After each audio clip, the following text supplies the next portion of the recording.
in order to understand alpha-gal syndrome, I think maybe we should start with what alpha-gal is. So alpha-gal is a sugar that the full name is galactose alpha 1,3 galactose, but for short, we call this alpha-gal.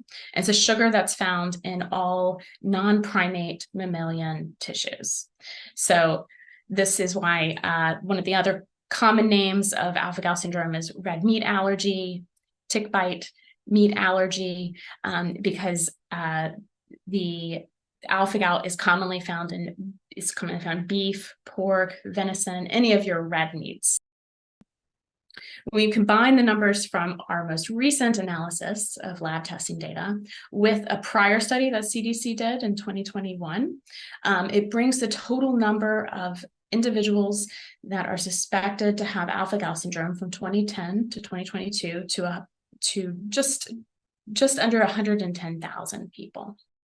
According to what doctors say, is one of the hardest things about making this diagnosis is that you don't know when the bite occurred. It's not like you pull a tick off and the next day you start to see evidence of that.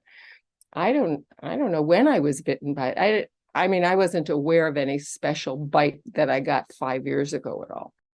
The first sign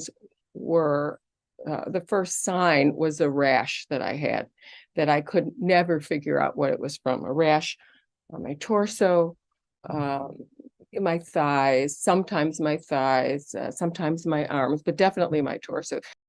One night or early morning, about 2 a.m, I had what we know now was an anaphylactic reaction. I woke up at 2 a.m. I was nauseated, I was dizzy, I was vomiting and doing other things one does when they're sick in the bathroom. And my husband, stood next to me, and I passed out a couple of times, but lying down, I was conscious and I was better. Alpha-gal syndrome can be a lifelong condition and an allergy that someone lives with for the rest of their life. There are a portion of patients that after they remove alpha-gal from their diet and avoid future tick bites, will be able to reintroduce the alpha-gal into their diet. Every product that I use, I looked at, and I was very careful, and I keep knocking on wood, but so I've never had another rash since then, and I haven't had any other episodes, and I don't have to take an antihistamine.